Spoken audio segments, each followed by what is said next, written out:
Bases draw. Oh, it's a Tuesday. Damn it. It's going to be one of those days, isn't it? All right. Hi. John here, you there. For those watching on the video side, man's punching in the wrong order. No surprise. John here, you there. Thanks for hanging out with us. It's Tuesday, which means you're getting ready for Atlanta United and CF Montreal. Everybody is in Montreal. It's going to be in Montreal. And now we know, other things, if you saw the photo yesterday from Mike Conti's social media, there was a picture that he took as they were flying in, and now we know probably the main reason why Tampa couldn't play in Montreal in 2025, at least to start the season, because if you looked at Stade Saputo, which is at one end zone, the Big O, Olympic Stadium, is in one end zone of Stade Saputo. And Jarrett can back us up on this because he has been to Stade Saputo to watch an Atlanta United match. But the one of the reasons that it turned into a boondoggle, a $1 billion boondoggle, was they had the umbrella stand that was supposed to take the fabric over the hole in the top of the stadium. And then it was supposed to be a retractable piece where if it was a sunny day, they could pull the fabric up and then you could get sunlight into the Olympic Stadium, and then you could take the fabric and post it down and pull it up and post it down. That fabric is gone. So you are open to the elements. If you were to do anything in that building that wasn't that needed to be pulled away from any kind of precipitation. So you'd be stuck with it. So there would be like rain coming in the middle of the building, and that would be one of the big reasons why I think that Tampa Bay, the Rays, is not going to be in Montreal. And so we bring in Jared early on. Jared, I was explaining here early on the main reason why I think Tampa Bay wouldn't be going to Montreal to play in 2025 because of the damage to the Trop. That's because Rob Manfred hates the Canadians and hates anything that people might actually like. Oh, because true. his job is to basically be the follow up to Bud Selig and make Bud Selig look good.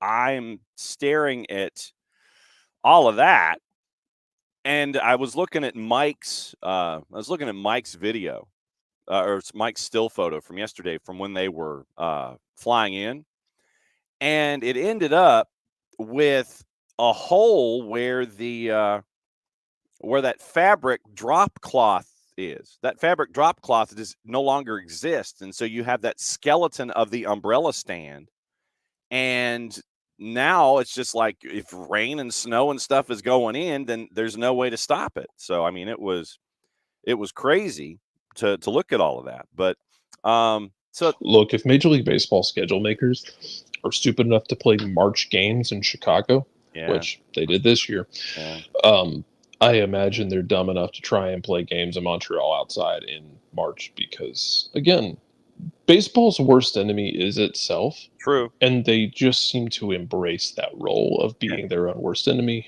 Thanks again, baseball. I would love to see it in Montreal. Go rebuild the stadium down there in New Orleans and make them play where the Zephyrs played. Oh, see, now that'd be pretty sweet, actually, if you did something like that. I think that'd be, I think that'd be pretty cool. All of a sudden, you end up with a Rays-Braves rivalry that you weren't really expecting. If you move the Rays to New Orleans, I can't remember the name of the stadium down there in New Orleans where the Zephyrs played when they were a AAA affiliate. I think they became the Baby Cakes at one point, which was that is true. Terrifying. Like, that was just a nightmare-inducing logo. That was fantastic. But play them down there. And then baseball will just kind of be surprised when people adopt the Rays for the sole purpose of hating the Atlanta Braves. And it would be beautiful because It's already a thing in football where I guess people are starting to acknowledge it outside of the South. But once again, the hatred that the Falcons and Saints have for each other is very, very underrated, even amongst the Oh, national no people. Like doubt. they're starting to acknowledge it. I know it doesn't have the history of the Bears and Packers and all that shit, but buddy, put the Rays down there, and a bunch of people down there will adopt them for the sole purpose of waiting to see them play the Braves. Yes. The Shrine on Airline apparently is what the name of the stadium was for your New Orleans Zephyrs. Before it was Privateer Park, where UNO played initially at Privateer Park. Then UNO kind of ceased to be an athletics program on Division I. Then they went to the Shrine on Airline from 1997 to 2019. Because I went there back in like 2004, I think. Wow. So the Gold Mine on Airline, or the Shrine on Airline, a stadium in Metairie, the home for the New Orleans Gold in Major League Rugby. Okay. And it was Zephyr Field when built in 97, renamed when the team name changed from the Zephyrs to the Baby Cakes. And so it went from Zephyr Field to the Shrine on Airline to now the Gold Mine on Airline because of Major League Rugby. And so that's where we are.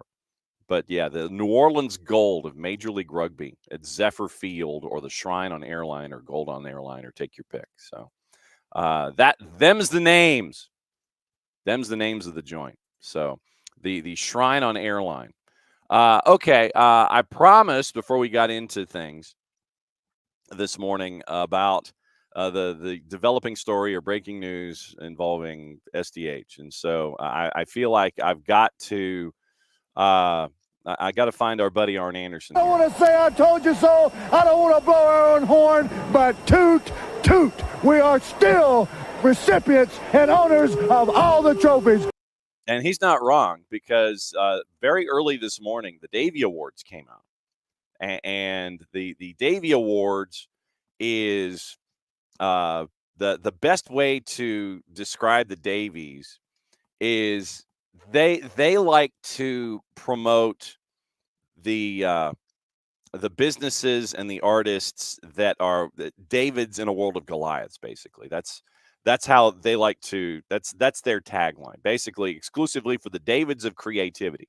And so, with that happening in the past, SDH has won the silver version of the Davies in the podcast category. So we have a breaking news sounder for that this morning.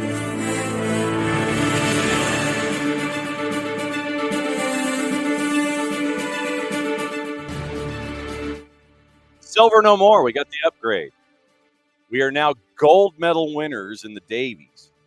So we for the podcast series for the morning show and for the network. So SDH has been upgraded from silver awards in the past to being a gold medal winner now in the Davy Awards. So we could not have done this without all of you, obviously. It says Davy Awards may be for smaller companies. Judges have big reputations. Sanctioned and judged by the Academy of Interactive and Visual Arts. An invitation-only body. I'm reading from their thing. I'm not making this up. An invitation-only body consisting of top-tier professionals from a who's who of acclaimed media, advertising, and marketing firms. And this is what happens when you don't loop the track. You got to hit it again. But AIVA members include execs from Condé Nast, Disney, GE, Keller, Crescent, Microsoft, Monster, MTV, Push, Publicis, Sesame Workshops, Marketing Store, Work Tank, Yahoo, and many more. So the first major awards competition specifically for smaller agencies where you compete with your peers to win the recognition you deserve. So we've gone from silver to gold in the Davy. I just assume that anytime this happens, it means you submitted like one of the SOT episodes or one of the ones where Nick and I worked on the All-Star game. Like just the most abnormal, weirdest stuff that we've done. Yeah. So there's that. Oh, well, no, it is part and parcel to the process where you've got to submit like the variety of what you do. And so we submit the deep dive investigations, we submit the journalism, and we submit us solving problems. And if it just so happens that solving problems ends up being a fever dream of fixing the MLS All-Star Game, that you discuss the wide variety of your content, then so be it. But yeah, the network has upgraded to a Gold Davy Award for 2024. So could not have done it without all of y'all. Bottom line. So the step above this would be Best in Show. And so that's what we're going to be gunning for. Does Fred Willard? Well, Fred Willard's dead, but we should have Fred Willard. Catherine O'Hara? Well, yes, the entire cast of that movie. If you've never seen Best in Show, God. the entire cast of that movie is absolutely on one the entire time. Fred Willard as the guest judge is just it's like out of time with like the rest of the movie and with the other judge. Like, imagine they're in 4-4. He's not. Yes. He's in like 7-8 time, and it works. And it's so weird. Oh God, yeah, fantastic. That particular crew, when they're piecing movies together, it's like a loose construct of it. It's like, okay, here's the script idea, and then you got Parker Posey and Catherine O'Hara and Fred Willard and Christopher Guest and all of that group. If you have not watched that series of movies that they have pieced together, it is fan-blanking-tastic. So, but no, thanks to all of you folks for hanging out and dropping by, as you always do. Abel let us know that apparently it's frozen on the 280 character app for some strange reason. Maybe we're just punching out too much power. So it's What the hell was that? That was the Tim the Toolman Taylor. Too much power. One of those. More so, heads up. Everything's working on YouTube and here on Twitch. Thanks, Abel, for the heads up. Morning, Harry. Morning, Alex. And morning, Tom. A very rare all-positive footy weekend for the Airborne DJ. And morning, Katie Weaver. So it is a good playoff soccer morning. And I guess, by the way, the award was opening kickoff. Brought to us by our friends at Kickoff Coffee and kickoffcoffeeco.com. This is your QR code to start your day. And you hit that QR code, you get into Kickoff Coffee and kickoffcoffeeco.com, and then you hit the QR code, you check out with all of your coffee. Don't forget to use the code SoccerDownHere15. You get 15% off your purchase. They in turn take 10%, reinvest it in youth games, youth initiatives that they themselves have earmarked as cool. Kickoff Coffee and kickoffcoffeeco.com. All right. It's a playoff day. And Atlanta United and CF Montreal are the first ones in the barn in Major League Soccer.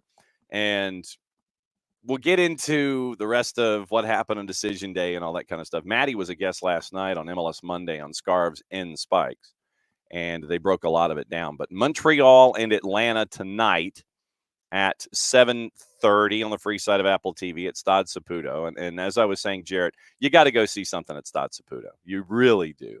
You at least have to go eat the poutine. And I had way too many people in my personal life criticizing poutine for me to feel like I live a normal life anymore. And now I have to rethink my entire friend circle and my social circle. Yes. So, yeah. But go to Stade Saputo if you haven't had the chance. And it is one of the great environments in Major League Soccer.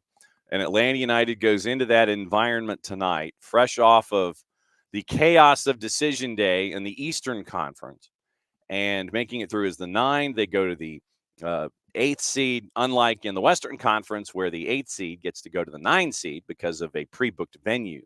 So it will not be the same in the Western Conference as it is in the East. Right now, juice boxes this morning have a CF Montreal a plus 145, draws a plus 250, and Atlanta United a plus 179. So it's in the ballpark when it comes to the juice boxes.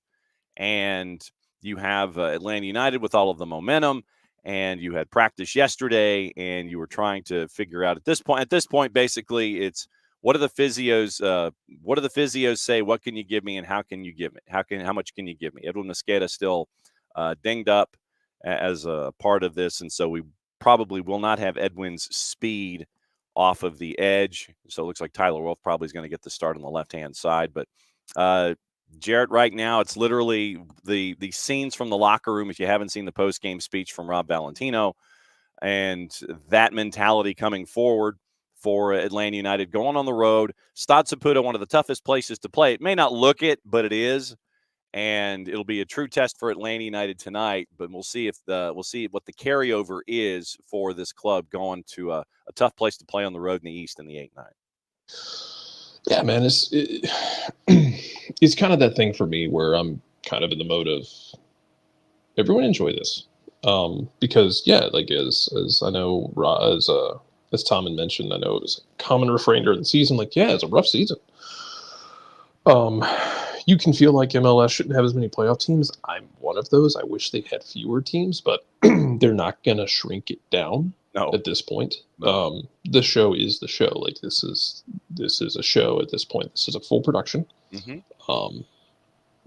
But enjoy the fact that they kind of buckled down and got here. Don't be like a certain national writer who decided to remind everybody in his opinion that this is a playoff. This isn't like the wild card run is a playoff, not postseason. Like, if your entire purpose of being is just to be grumpy and find the misery in everything, take a hike. Like, go piss off. If you have to try and like devalue everything just because, I don't know, it gets your jollies off, man. Like, get the hell on. We got enough negativity in the world, and especially in American soccer, without people with their names on national pieces all the time, firing off just like grumpy things that, yes, technically, we get like playoff, postseason, whatever you want to call it. Like, it's a play-in game. Mm-hmm. If you want to argue that it's like you're not, like, you didn't make the playoffs outright. Real playoffs. If you didn't make the playoffs outright, like, correct, you made a play-in game because you spit the bit during the regular season multiple times. It's one of those moments I want to clamp your lips shut and just and then just scream at you to just let people enjoy things. Montreal's going to enjoy this. Atlanta's going to enjoy it. 2 teams in the West Coast going to enjoy it tomorrow night. Yeah. Just enjoy things. Have fun with things. Quit looking for the misery in every damn thing in your life. Oh, no. For God's sakes, just please find the joy in something. And if you're finding joy in ruining other people's joy, then go take a long walk. Go listen to the birds or something. Find something else to bring you joy other than taking away other people's joy. Just enjoy it. The game should be stupid. God only knows what happens. I'm sure that, there's people who think Atlanta has a shot, people who think it'll be 2-0 in 10 minutes. Maybe it is. Maybe Atlanta does go out and get just absolutely trounced in this game. I don't know. I'm not responsible for the timeline. If I was, I would have changed it by now. I'm still convinced we're living in an alternate universe where the Large Hadron Collider accidentally triggered a black hole and now we're through a wormhole somewhere. But just enjoy it. Because if you go into every situation in your life, in your sports life particularly, if you go into every situation expecting for the other shoe to drop, more often than not, because history tells us this isn't a video game, more often than not, you're going to be correct. Mm-hmm. No one has ever won the majority of championships in their league that ever exists. There are always dark times. Mm-hmm. There's always going to be stretches where you don't win. There's always going to be stretches where things go poorly. More often than not, you're going to be correct. But if you spend your entire life expecting those things and then trying to spread that to other people, get the hell on. Yeah. Go do something else. Detach yourself from it and just walk away from it. Go find another thing to do with your time. And at the very least, don't spread that to everyone else. Like, sure, if you want to sit there, like the Heckler in Major League 2, one of the worst sequels ever made. Oh, God. Randy Quaid. If you want to sit there like Randy Quaid and bitch about everything, go do it in a quiet room. Mild thing. Just have fun with this. Like I said, you might get trounced. You might win. Might go to a shootout. Yeah. One of 3 things is going to happen. Mm-hmm. I don't know what's going to happen. Mm-hmm. But if you're just expecting pain and misery and you decide to spread that to everybody else and you decide to complain about literally everything, don't be surprised when people just start ignoring you. I get enough negativity in the universe as a whole without hearing complaints constantly about sports teams. If I want to hear real, like, rah-rah negativity, I'll just go listen to Kirby Smart, who has taken the rat poison concept from Nick Saban and turned it up to 45. That's true. So they tried to give the game to Texas. No, y'all had that shit pretty well locked down, to be fair. Like, yeah, that interception was weird. Actually, they got it right. They just got it right for the wrong reason because they succumbed to fans throwing stuff on the field. You were fine, Kirby. Don't worry. You went in Texas's house, and you rearranged their furniture and married their sister. Like, wow, bro. Tell me I'm wrong. No, they pushed Texas around. They did, absolutely. But yeah, man, just enjoy whatever the hell happens tonight. Enjoy the fact that you made it here. If you can't enjoy the game, enjoy the fact that, like, you kind of danced through the raindrops a bit.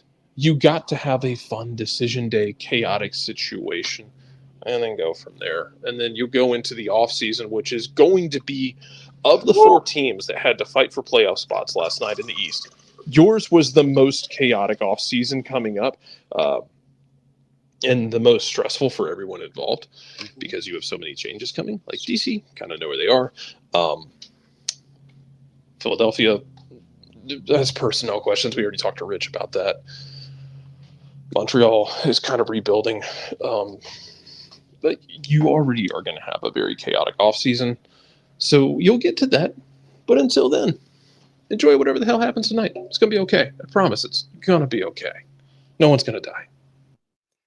Sometimes you win. Sometimes you lose. Sometimes it rains. You know? I mean, it just reminds you, those quotes that you come across every once in a while. And, then you get to be reminded about what happens on a daily basis when it comes to offense and defense and special teams and wins and losses. Think about that. But no, I mean, it's this is going to be, and you want to push it down the line as far as humanly possible. We've always, and your resident LA Kings fan here has always mentioned the value of the 8 seed and catching a goalie on a heater. But look, you're in, and that's all that matters. You're in, do your best, and this is a winnable game tonight. I don't care what anybody else says. It's a winnable game tonight, whether it takes 90, whether it takes going to the spot after the fact, if you're drawn after 90 minutes. Then you go and play Messi and friends, and you're unbeaten against Messi and friends this year. It is what it is at this point. You're in. It's now up to you. You saw the locker room after the fact. And I instead of dumping out the sound, I think bleeping it would have been funnier, but that's just me and maybe more emphatic. I don't know. But you saw what that locker room was feeling after getting in, after DC United ished all over themselves and had to face their ultras after Troy Lacine spoke to the club after they didn't get in. They literally went to that end zone and applauded their ultras. They didn't get in. Philadelphia didn't get in. Philadelphia, they got issues. Once the season's over, we'll talk about all of it because we don't have the time. But Atlanta is in right now. That's what matters. Stian Gregerson was at practice yesterday before everybody hit the plane and headed north. And now it's up to you. How do you defend against that dude Martinez? Other than making sure he doesn't hover on the line or try to hold him offside. I don't know if you can hang on to that idea. I don't know if you can. You have to defend and as normal. You have to look at Joseph Martinez as normal and defend that way. The lineup against NYC, it's probably going to be pretty much more the same. 3-4-3 with Laurent Courtois. Sirois in net, your back 3. George Campbell, Gabriela Corbo, and Fernando Alvarez.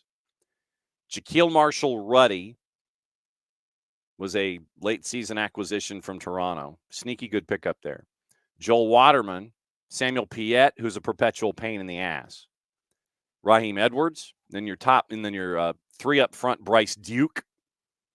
We do not know if he's related to Mortimer Duke or not.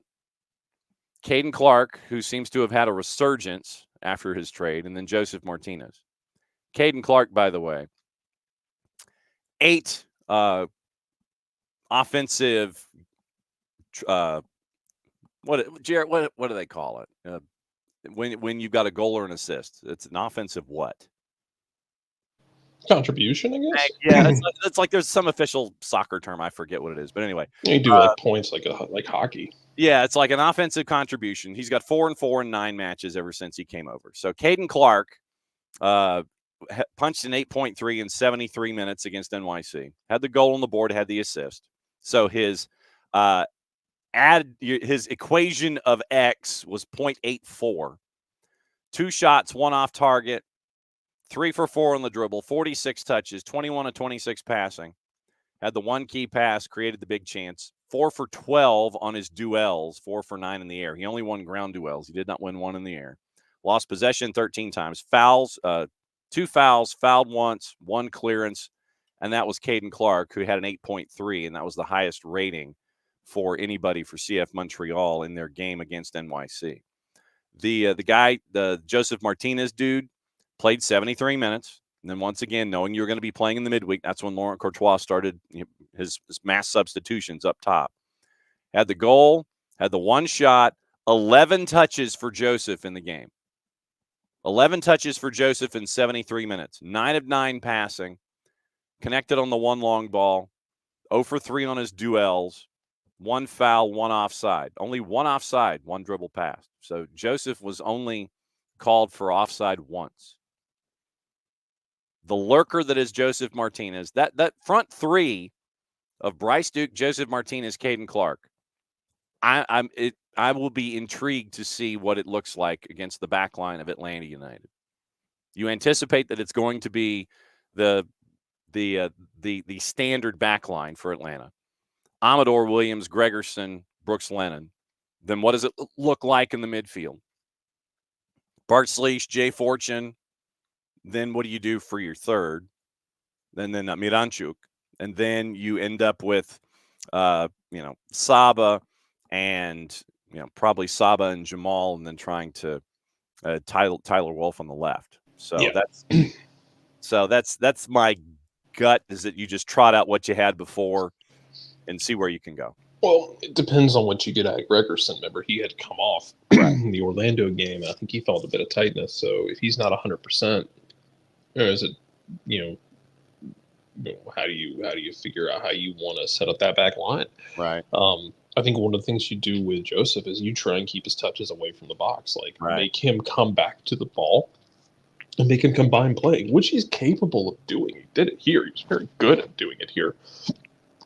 But if you can make his touches be away from the box and then try and keep him, and then try and stay in front of him, you try and make them make the hardest pass, which is easier said than done, because the thing that made Joseph so dangerous is that he can find that half acre of space, half foot of space in the box. Bradley Wright Phillips was also an expert at this when he was at Red Bulls.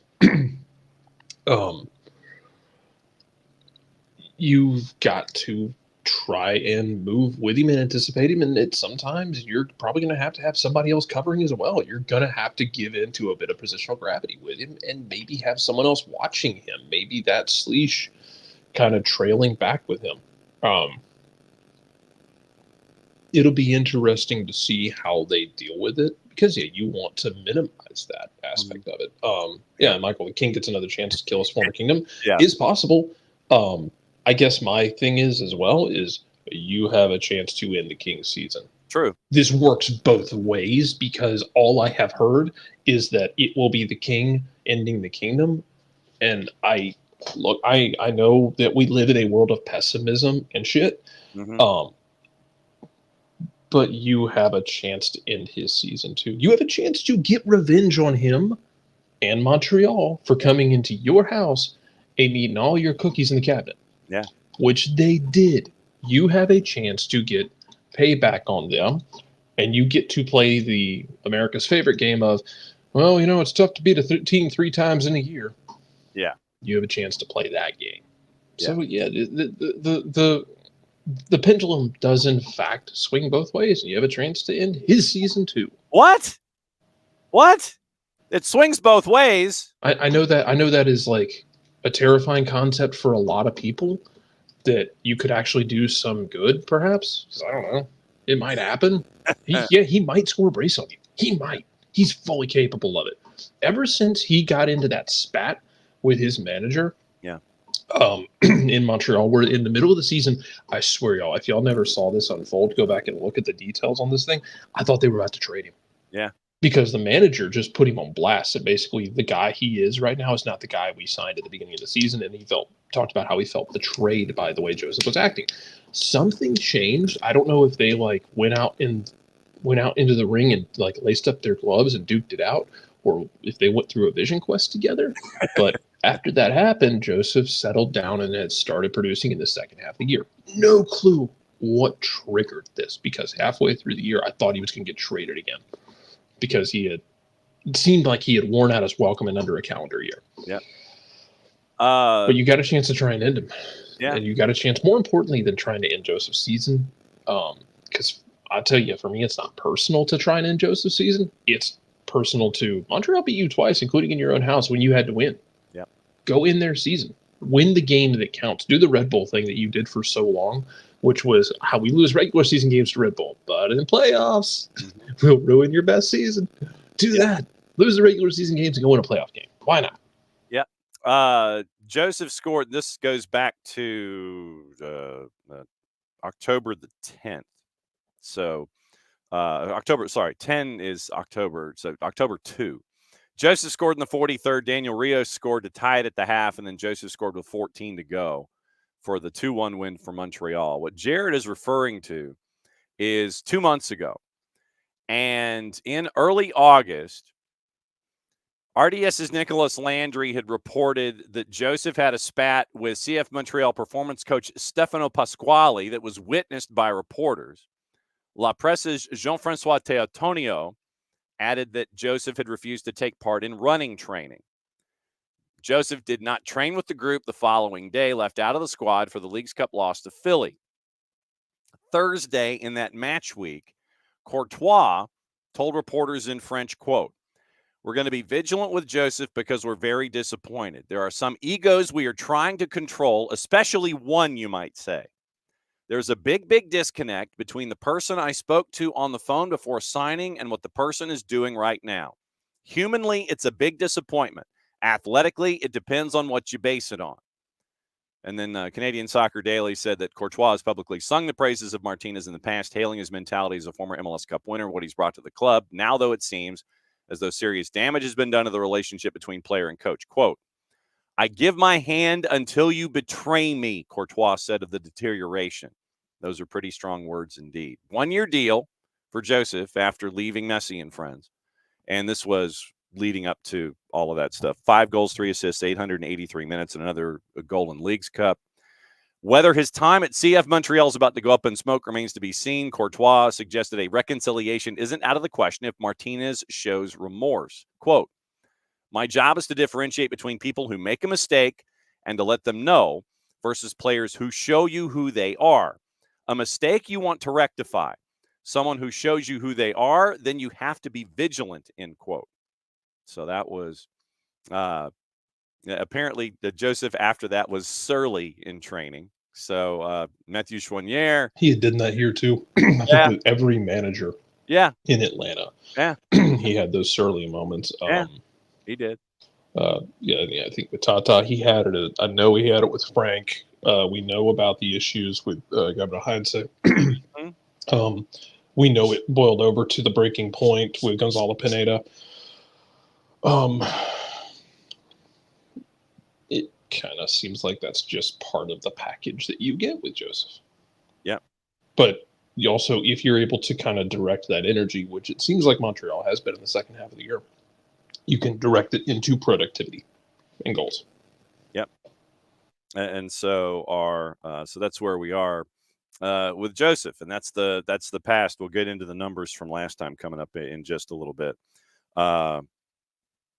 Sorry, trying to get a little traffic done. We might have a special guest joining us, depending on if Wi-Fi cooperates. So we'll get right into that. So then, outside of Caden Clark and his short-term resurgence, and Joseph and what we know of Joseph, when you have good Joseph versus the other Joseph, who else for you is a concern for CF Montreal in this match tonight?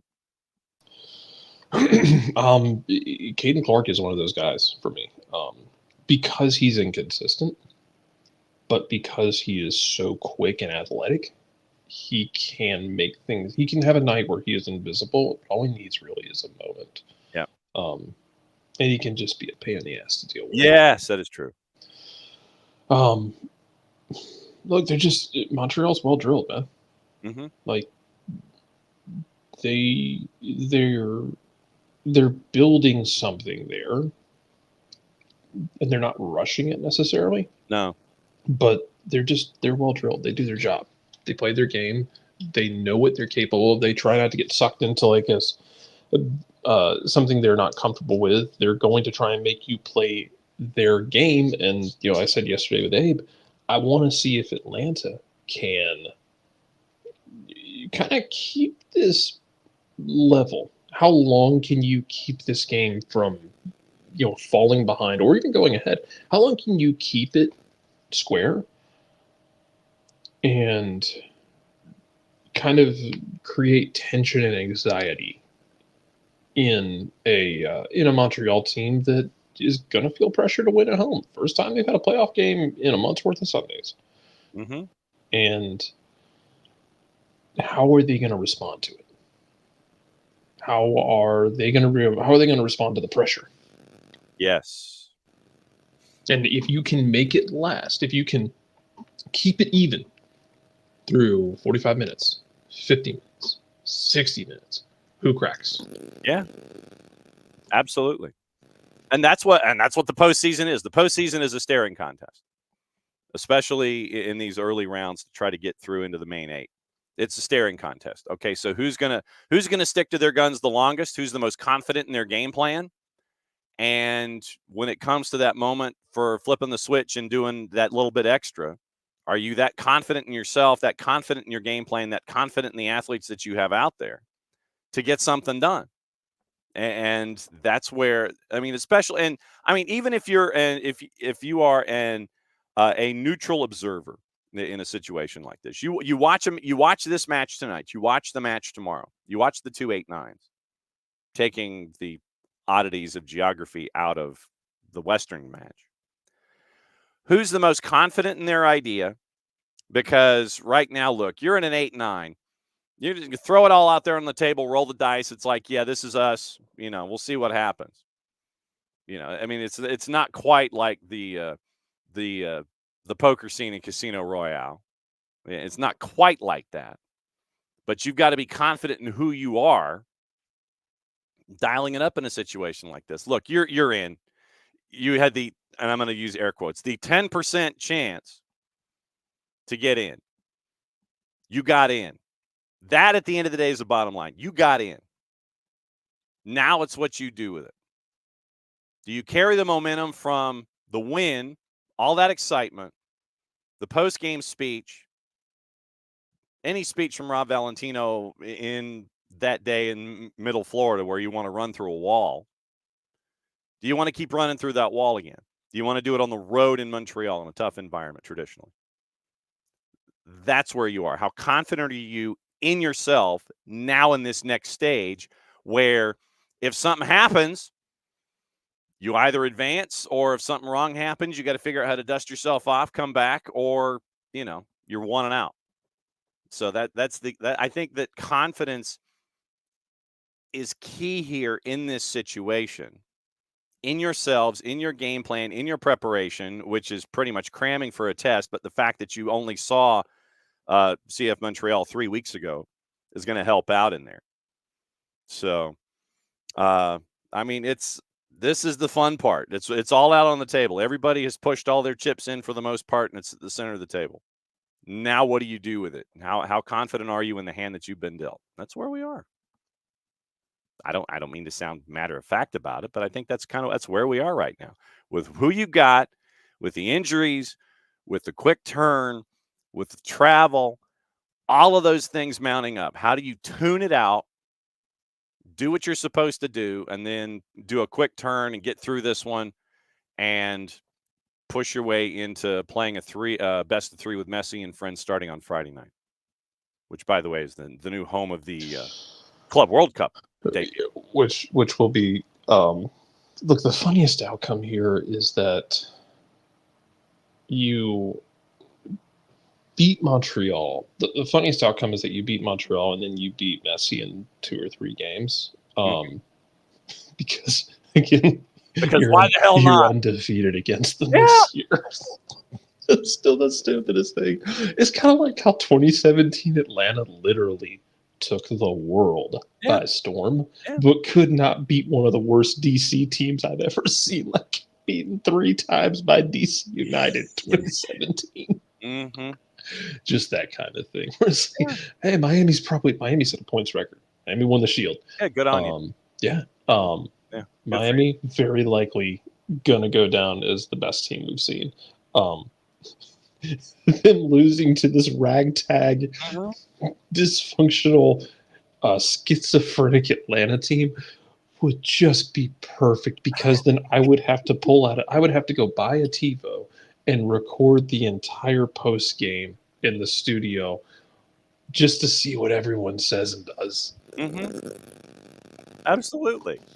Since you had me go down that rabbit hole, the 2017 DC United, you wanted me to check their top goal scorer, by the way, some dude named Lucho Acosta.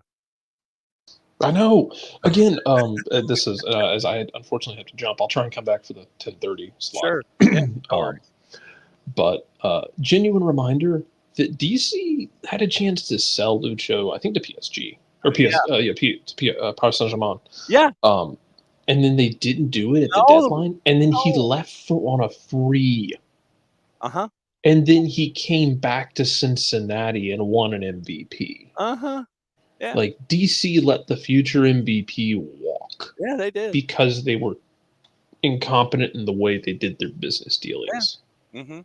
So the keepers for DC in that 17 season: Travis Wara, Bill Hamid, and Steve Clark. Bill Hamid still had one of the best sequences in that game in Atlanta, where Atlanta could have scored 5 goals in the first 10 minutes.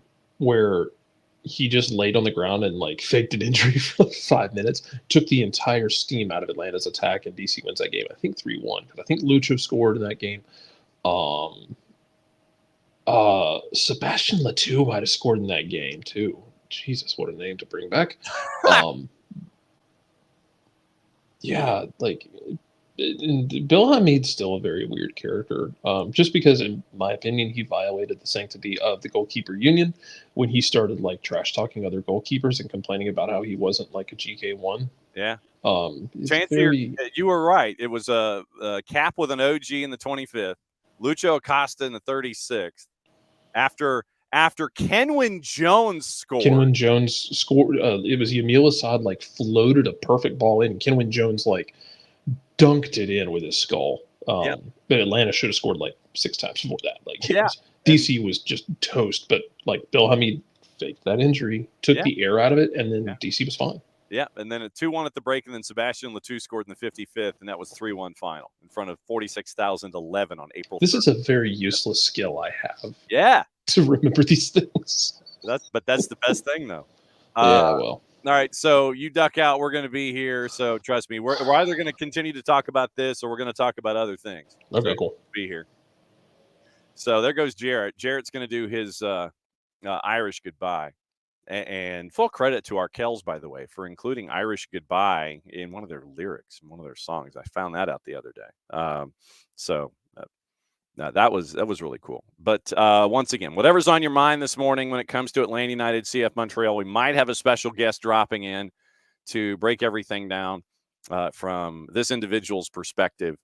And we'll see what else is on your mind this morning. We got to talk news of the morning. We got some stuff overseas. We got to get you ready for Champions League, get you ready for all those things, what to watch, where to watch it, how to watch it, and everything involving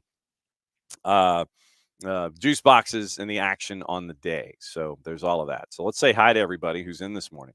Abel, once again, thanks for the heads up. I think that Twitter did actually unfreeze after. I think it has to do with that open and its technologically advanced status. So when it plays, it kind of freaks Twitter out. And so it freezes in the middle of that open. And then after a while, it'll, cleanse itself. And then it gets back to broadcasting normally. Morning, Harry, who's in early this morning. So, Mazel Tov. Morning to Tom Russo, the Airborne DJ. Morning, Katie Weaver. Hopefully somebody was having a discussion with Pauline this morning. Morning, Michael Head. Ran into Michael yesterday as he was walking one of the puppos, and the rowdy man who is trying to sleep and stay warm here under the table in the office thought it was go time. He always thinks it's go time because he's got to protect the boss. That ain't me. Morning, Emilio. And Katie and Emilio having the discussion about Brad and PKs. So, once again, anything that's on your mind when it comes to Atlanta United and CF Montreal. Sorry we went down the DC United rabbit hole, but that's what DC will do. Morning Fork Card. Good that you're in this morning as well. So, yes, that is definitely an LFG Tuesday. Maybe we should rebrand Tuesday Thoughts to LFG Tuesdays, only if it's a match day or something. Good morning, David. And so I'm obviously intrigued with what is going to be going on later today. Yeah. Well, Rowdy's always furious, Michael. I mean, it's like he's got a full disclosure. Okay. So now that I broached this subject, and this might be more of an opening kickoff topic than anything else. The Rowdy man is a rescue.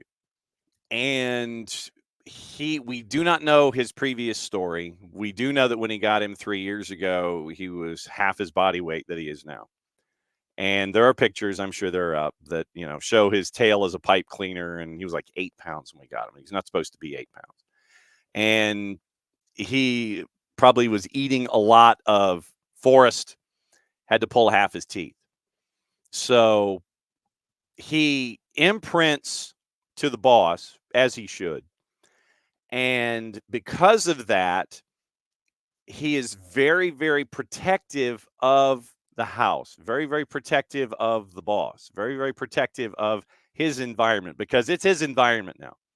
Anybody wants inside his environment, if you're a human, if he sees you come into the house, it'll take him about an hour of barking and you ignoring it, or just understanding that you're interacting with the boss and that you're not going to hurt the boss, that kind of a thing. After about an hour, he understands, okay, this person is not going to do anything that is going to hurt the boss.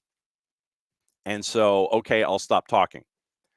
But he'll still patrol, like in dinner parties during the holidays. He'll patrol and try to see if anything drops off the table in the dining room. But no, his main thing is to protect the boss at all costs. And so if there's another dog that comes wandering past, it's go time. I mean, if there's a dog on the other side of the street walking the other way, it's go time. He wants to run across the street, go after that dog. Hey, you're within earshot of the boss and we can't have it. So one of Michael's dogs, both of Michael's dogs really, salt of the earth. They want to come and they want to sniff and they want to hang out and they just want to sit there and be petted and say hi. For Rowdy, it's go time. Literally, Michael came walking by with one of his. Rowdy wanted to run in the middle of the street, and you're hanging on for dear life off of the leash. And so the boss had to pick Rowdy up, basically, and kind of walk him the other way. So this is truly a reflection of Rowdy and his place. And so, yeah, if you go on our social media, there's a lot of pictures of Rowdy. But Rowdy, in any other dogs, in any other environment, any people coming into the house, near the house, I mean, look, he knows what the UPS truck sounds like. He knows what the FedEx truck sounds like. That distinctive natural gas power sound with the V4 engine or whatever it is. He knows what the mail truck sounds like. He knows what Amazon sounds like, knows what FedEx sounds like, knows what UPS sounds like. He just starts barking. So Rowdy right now, he's feeling it pretty much like everybody else. With the temperature change and everything, he is really feeling it. He's getting all creaky bone because we think he's 8. When we got him, they're like, yeah, he's 3 or 4. No, he's not 3 or 4. Got very, very gray very, very quickly. So we're saying he's 8. And he's feeling it when the temperature changes. So that's that's your chronicles about go time with the dog. So that's not a shock. So anyway, we all have him, but no, we love the man just the same. Right now, he's buried in his bed. He doesn't want to be covered by blankets because that's not manly enough. What he'll do is he'll get out from underneath the blanket. He'll spin around. He'll try to scuff the blanket out, but then he'll want to crawl into bed and bury his head. So that's Chronicles with Dog. That's probably a better opening kickoff and more of an opening kickoff than anything else. But yeah, Rowdy, rescue, go time. It's pretty much how he's wired. Like I said, we got Champions League to talk about. We got news of the morning to talk about. Anything else on your mind involving Atlanta United? And we still haven't talked about Decision Day and the chaos that was created in the West. Major League Soccer and our friends at Apple TV did a really good mashup about what happened at the end of the evening in the Western Conference about who was going to be the 1 and the 2, because it was going to be LAFC, then it was going to be LAG, then it turned into LAFC, people looking at their phones. It's a great play-by-play. And our buddy Kevin Egan, who was running point on that, they have the behind-the-scenes video, and Kevin jumps out of his chair, literally, with what happened at the last involving the goal in Houston that gave it to LAFC while the LAFC fans were looking on their phones, the 32-52. So, yeah, if you haven't seen that mashup, yeah, there's the one with Atlanta United that Atlanta United pieced together, which is equally funny. But watch that. Watch the mashup from the TV perspective, and then there's the one from behind the scenes that has the foreshot of the desk with Kevin, BWP, Sasha, and Kalen as they're looking at what's going on and seeing all of the activity with LAG in Houston and LAFC looking at their phones and things like that. But now that's the chaos of what you're staring at when you get to this point of the season. Hey, bottom line is you're in, and now you can roll.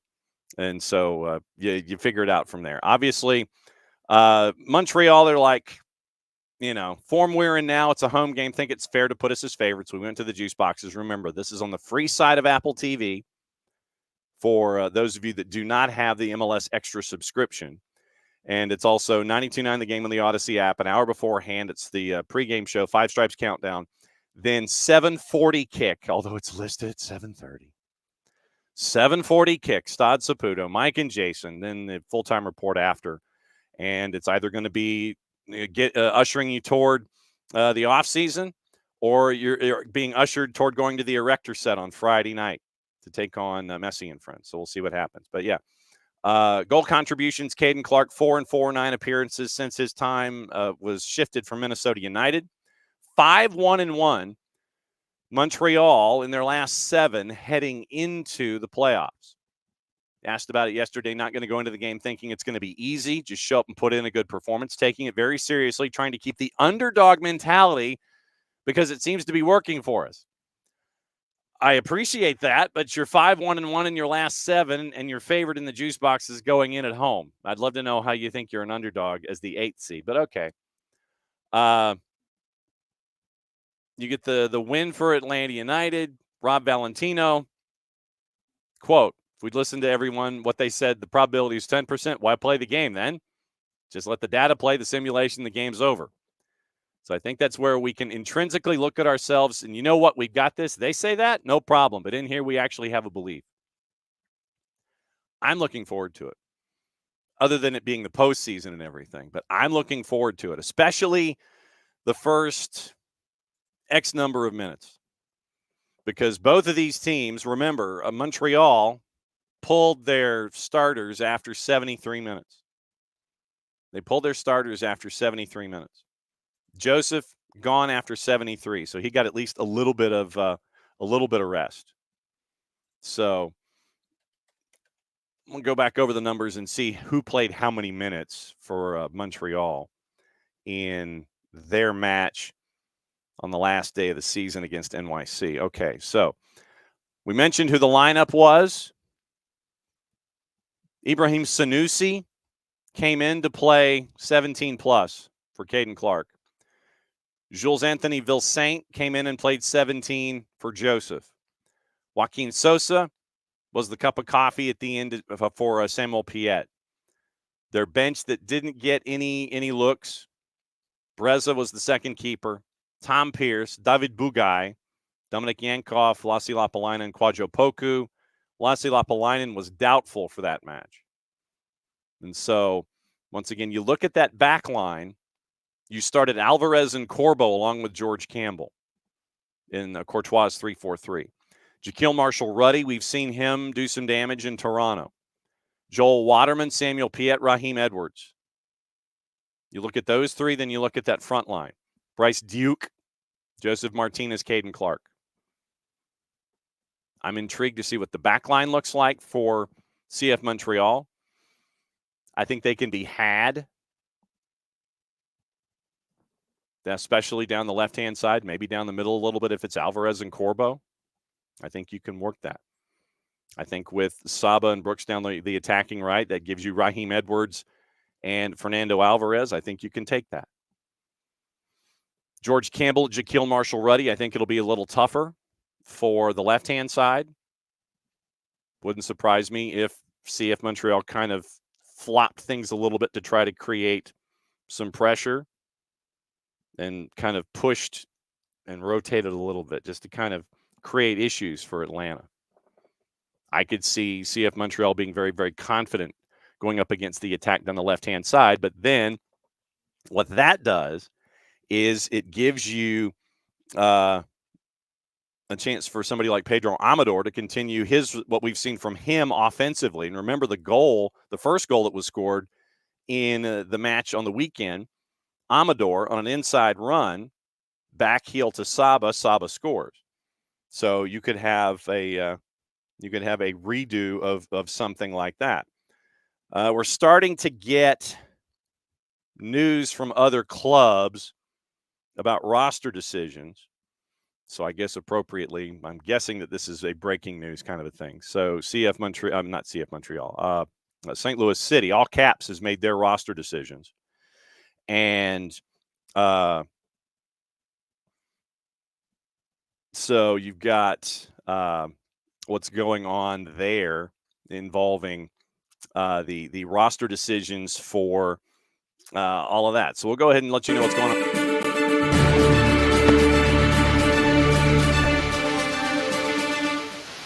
I didn't hit that right. I wanted to do a reset. That's on me. So all caps has made decisions exercising options on 8 players as they get ready for 2025. Chris Durkin, Jose Kojima, Akil Watts, Indiana Vassilev. Indiana Vassilev has turned into a really solid player for them. Jay Reed, Michael Wenzel, and goalkeeper Ben Lunt. One player had the option decline, John Klein. One player in their contract option decline, currently in renegotiations, Jake Nerwinski. And Lutz Pfannenstiel had a quote, man, you'd think you'd remember to hit the redo button on this kind of a thing. So there we go. All right, so now it's low all over again. And then so Pfannenstiel has a quote about John Klein. The offseason begins Monday, December the 9th with our annual half-day trade window extravaganza. 8 to noon Central Time. End-of-year waivers process begins on December 12th, followed by free agency December 12th. Reentry process stage 1 December 13 at noon. And so that leads it all out. So St. Louis City has at least made the beginning of roster decisions about what's going on with them. So sorry, I need to put out a fire here quickly. So I know this is making for fantastic radio and fantastic television. All right, so there we are. All right, so St. Louis City is the first team in the barn to make decisions for their rosters here in 2024, heading into 2025. So, but yeah, Indiana Vassilev, the name that's here, a part of that of our footprint here at SDH. Great pickup for them, and he showed that to be a key cog with them, and he's really grown and evolved in his role there at all caps. So it's really cool to see somebody local like Vassilev continue to grow in Major League Soccer. So St. Louis City, first one in the barn with roster decisions as they head toward the window in a couple of weeks, where we have our half-day trade extravaganza where nothing happens. At least it hasn't in the past anyway. So there'd be times where it would end up with 1 year we did it. We did the trade show. We did the trade extravaganza, and I was on a golf course on the Panhandle, dialing in for the half-day trade extravaganza show. And I was on a golf course, I think, for the tail end of it. Because, like, Jason was hosting, Jarrett drifted in, Nick drifted in, I drifted in, drifted back out, and was on the back nine for doing that. But, yeah, that's the so that's your rundown with all of those, with all caps and everybody. Okay. Let's see. News of the morning. MLS has come out with some things. Oh, I know we forgot to talk about the officiating crew. Tonight, we know who the officiating crew is going to be for this match. Man in the middle, Joe Dickerson. So be prepared for, how should we say this? An interesting evening. Let's just phrase it that way. So it is Joe Dickerson, man in the middle, for the matchup in Montreal. And so, like I said, it will be an interesting evening involving this particular crew. Cameron Blanchard and Chris Elliott are your VARs. Your fourth is Guido Gonzalez Jr. Kevin Stott is your VAR. And a VAR is Mike Kampminer. But Joe Dickerson, man in the middle, for Atlanta and CF Montreal. And then tomorrow it is Rubiel Vasquez in Portland for Vancouver as the 8, playing at Portland the 9. Kyle Atkins and Jose da Silva are your ARs. John Freeman is your 4th. Eunice Marakchi is your VAR. Jonathan Johnson is your AVAR. But Joe Dickerson, man in the middle for Atlanta United and CF Montreal. So keep your head on a swivel for this particular matchup for various reasons. Goals and assists, they came out with the official numbers for all of the high and heavy stats. Goal contributions, Messi had 36, Evander had 34, Cucho and Lucho Acosta had 33, Denny Bouanga had 31, Christian Benteke at 23 and 7 had 30, Gabriel Peck at 16 and 14 had 30, tied for 6. Clean sheets, Christian Kalina, 12 clean sheets on the season, tied with Hugo Lloris, Matt Freese. Let's see, Stefan Fry had 11, Patrick Schulte had 10, Steve Clark, Pedro Gillespie, Jonathan Sirois, Brad Stuver, and Joe Willis each had 8. And so those are the numbers that were attached to a lot of the numbers for the top of the ladder. So here's what the league has to say about the good and the bad for the matchup here involving CF Montreal and Atlanta United. CF Montreal season so far, a late hot streak in the regular season, pushed them over the line into the year 5-1-1. Laurent Courtois doesn't have any contributing designated players. He's got a team that plays fun, possession-based soccer. They listing the key player as Joseph. 10 non-penalty goals in the year, 6 in his last 4 starts. For Atlanta United, they admit that it's been an interesting season, losing Thiago and Yorgos Giacomakis. Took a decision day burst to get him there, but hey, they're here. Gee, thanks. Key players, Saba, breaking defenses with the savvy off-ball movement on the wing, leads Atlanta in goals with 9. Basically, all of the underlying numbers, even as nearly everything around him is in transition. So they're staring at Saba and Joseph as their key players for this particular matchup coming up tonight. And by the time we're done, we'll see if there's any other changes in the juice boxes or anything like that.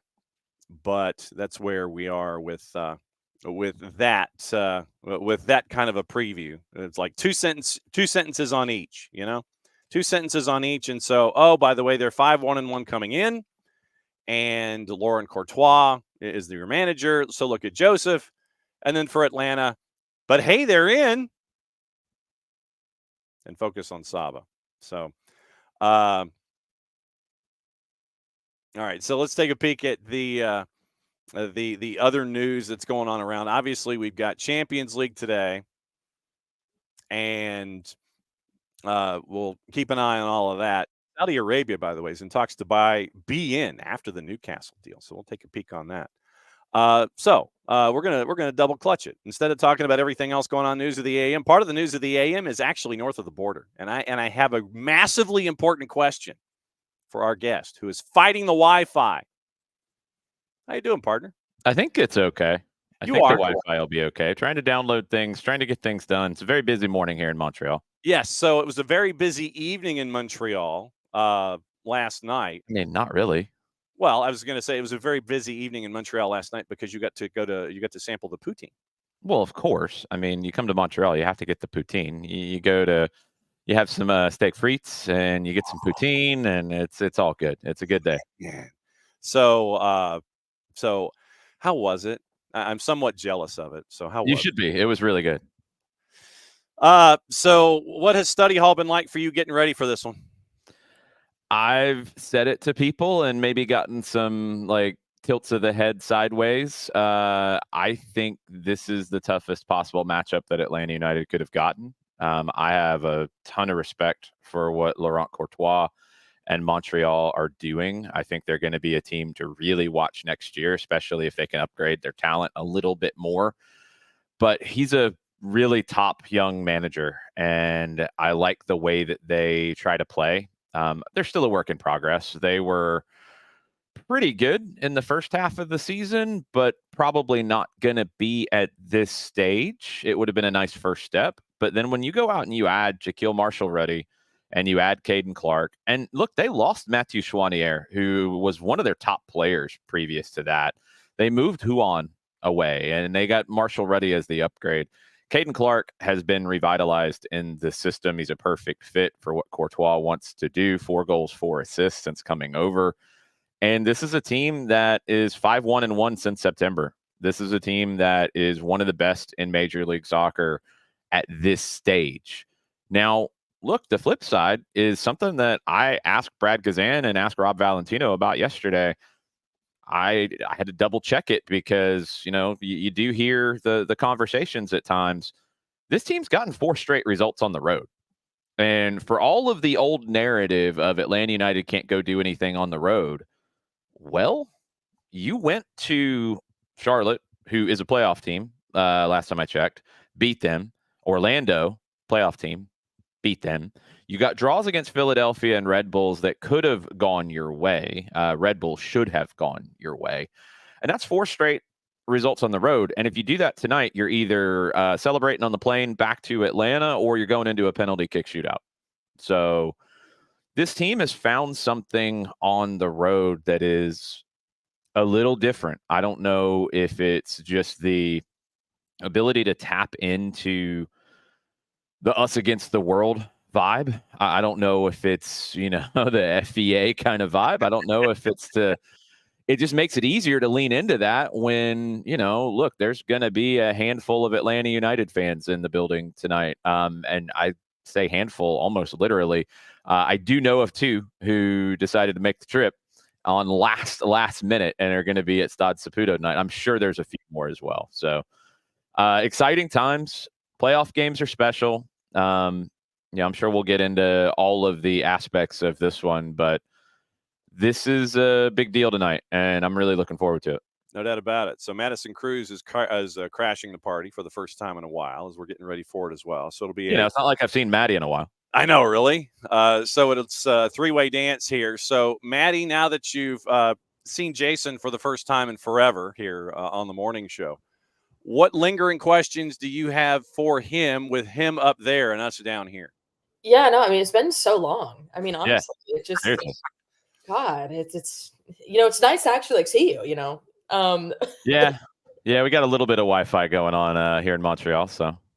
Gotta love it. I mean, I know one of the biggest things that I know me and you have talked about, especially with how quick the turnaround is. Talked a little bit about it on Scarves and Spikes last night as well. Like how quick the turnaround is. And I honestly feel like Atlanta might have the advantage here, especially because of how many times they've had to do it this season and being able to have that quick turnaround. Where Montreal, I was looking at some of the games that they had. Every time there was a double match week for Montreal and they won, the next game for that double match week was either a tie or a loss. Wow, that's a good stat. I'm going to use that tonight. I'm going to steal your research. I like that. I will send you which ones I'm looking at, but I Yeah. found this last night and I was like, this is crazy. But yeah, so I guess looking at that aspect of it, like, how do you think the fast turnaround is going to affect both teams? Yeah, it's a good question. It's funny going back to the conversations that we had yesterday about Atlanta United going on the road and getting things done. There is an extra, I don't know, there's a different kind of pressure playing at home. And I think knockout games maybe accentuate that. It's a different test mentally. Going on the road is harder, obviously. Going on the road is more difficult. There's just so many things that are disruptive to a routine.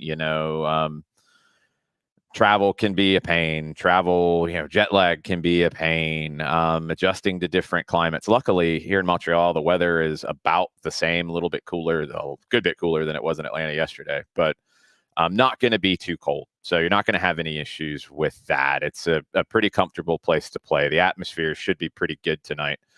But at times when you have that atmosphere at home and you're a younger team, and I think Montreal falls into this, and I think Atlanta's fallen into this as well this season. If things don't go your way very quickly at home and the crowd gets roaring and they get behind you and you feel that momentum wave, if what you're feeling is murmuring, if you're feeling just a buzz of either fear, frustration, smattering of booze, that kind of stuff, that can like double down on you with pressure. And look, maybe Atlanta's dealt with that at home where they haven't been as strong consistently as they've been on the road since Leagues Cup. Maybe Montreal has to deal with that tonight. Like if Atlanta comes in and defends in the way that they did in Orlando and frustrates Montreal early on, or goes and gets a goal like they did in Orlando early, how does this Montreal side that hasn't really been in this situation before as a unit, how do they handle that? Can they? You'd love to put that pressure on them. I mean, I feel like for Atlanta in this game, like it's one of two scripts, and I don't know which one we're going to see. It's either very similar to Orlando. You get an early goal or two, and you're going to be under siege for a while. You're going to have to suffer and find a way to see that out. Or you're not going to get that early goal and you're going to suffer for a lot longer, and you're going to have to fight and scratch and claw and do everything possible to take this thing as deep as you can. I do feel like, though, the longer that you are either leading or level, if it's scoreless, the longer that rolls, the harder it gets for Montreal. I think the pressure goes to them. We talk about in the penalty shootout all the time, how it's momentum and the pressure goes back and forth. I want to go first in a shootout because it gives me the opportunity to put the pressure on the opponent. But if you miss, that pressure doubles back to you. That's kind of how this game can go tonight. I don't think Atlanta has anything to lose. Montreal will feel some pressure early, and if Atlanta can frustrate them and keep them off the board and find ways to build momentum, that pressure is going to double back on Montreal and make it difficult for them. I want to talk about Atlanta United's defense, specifically what we're seeing from Brad Guzan here in this stretch. Jonathan Sirois is nothing to sneeze at either. 8 clean sheets this season, if memory serves. And Brad is Brad has been a stalwart at the back this season. And you mentioned how things get tight and get tight and get tight. We've seen Brad come through in a lot of these moments, and you could face the possibility after 90 minutes of going into a shootout situation.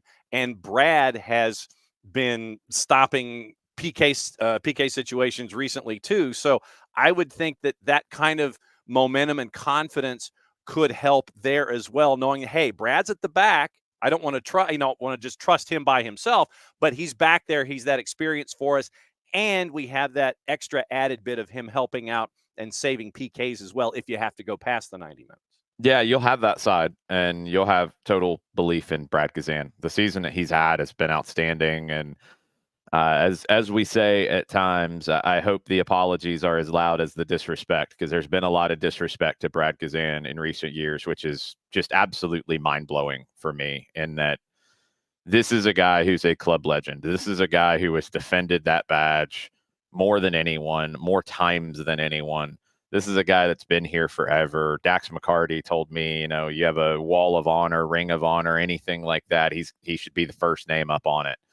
I have no idea why we do this in this world. I mean, we do it in every entertainment industry, but somebody does well, and then people just wait for the opportunity to knock them down. And Brad Gazan hasn't deserved any of it.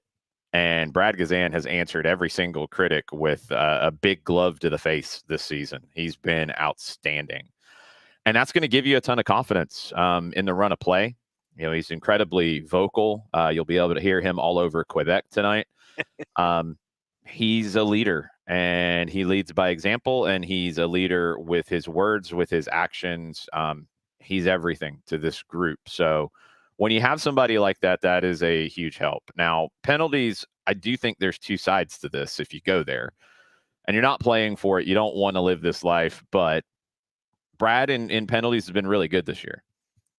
Who takes the penalties is up for a lot of debate. One, you never know who's going to be on the field at that point, because it will be straight to penalties after 90. Keep that in mind. No extra time tonight. So who's on the field at the end is going to be part of it. Alexei Moranchuk has been good in penalties, except for missing last time. Brooks Lennon has struggled in penalties in his shootout attempts. This is a team that hasn't had a ton of shootout success. One player, we've talked about it, and it's kind of an interesting subplot to tonight when you start thinking about substitution patterns. Nick Firmino probably has more experience in penalties than anybody in this group, coming from MLS and X-Pro.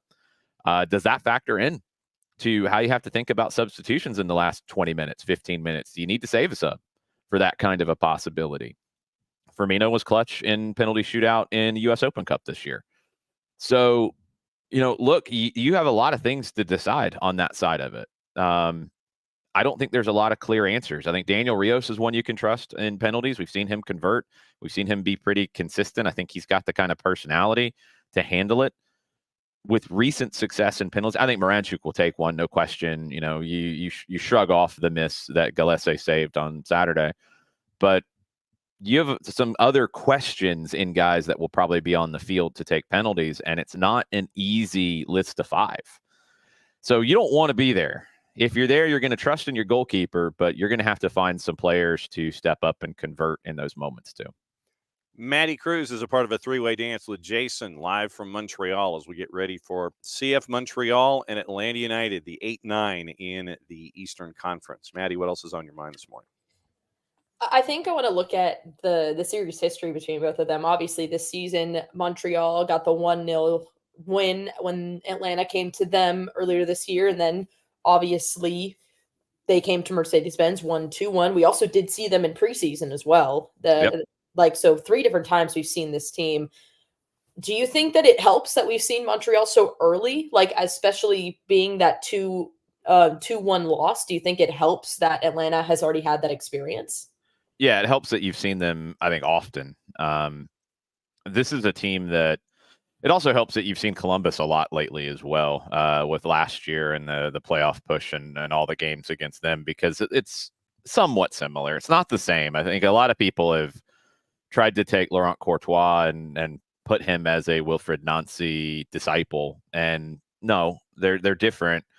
they have similarities in how they see the game, but it's not the exact same system because it's not really a rigid system. It's a structure that both teams play 3 center backs. Both teams have no problem with their outside center back stepping up higher if they need to. Now, in Montreal's case, you don't have the thing that we've seen with Wilfried Nancy, where he'll play Moreira as a right-sided center back, and he's really a fullback. So for Moreira, it's comfortable to get forward, and no real problems there. It's George Campbell in that role here, and George Campbell's comfortable getting forward, but he's not a fullback getting forward from a center back position. He's a center back who can dribble. It's a different kind of skill set.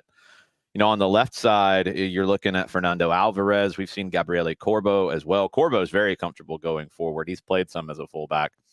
Alvarez he's another one like Campbell. He can get forward, but it's a center back who is comfortable getting forward versus a player who is very used to doing that and kind of lives in those spaces like Moreira or Amundsen when we'd see him as a left-sided center back with Columbus, or Zawadzki when he would play as an outside center back and get forward. So it's not that unorthodox in terms of what Courtois does with the back. The wing backs are going to go up and down. Nothing crazy there in terms of Marshall Ruddy on the right. When you're looking over at the left, it's Raheem Edwards, very experienced. 2 guys that get up and down the wing, can defend in a line of 5, but can get forward and contribute into the attack.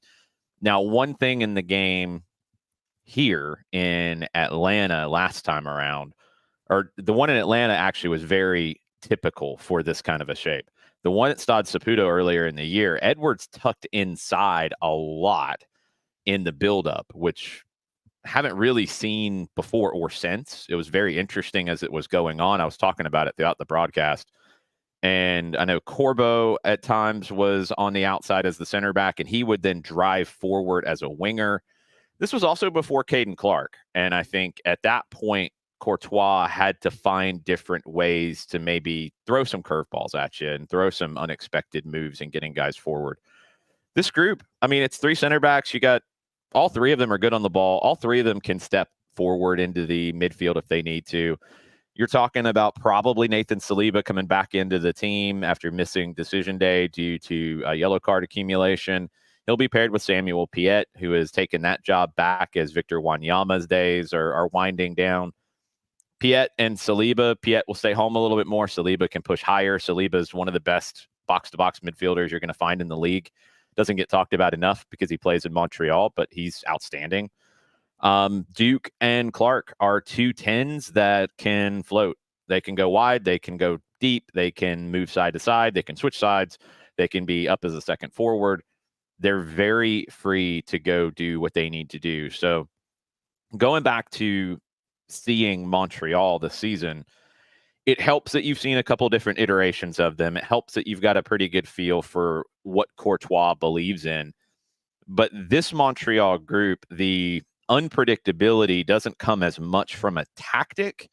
It comes from Bryce Duke and Caden Clark being very good players and very good fits for this team. Joseph Martinez as a 9, if it's Kokoro as a 9 at times tonight, pretty traditional 9s. Like they can both drop a little bit and they're going to pretty much stay central and look for service. Duke and Clark are the keys to the game, in my opinion. Saliba as well, when he can be that third one and get forward, if you deal with Duke and Clark and you neutralize them, if Saliba steps in and does it. But there's not as much unknown here in this group now. And the fact that you just saw this team, they'll play in this shape, they'll play in this manner, I would expect.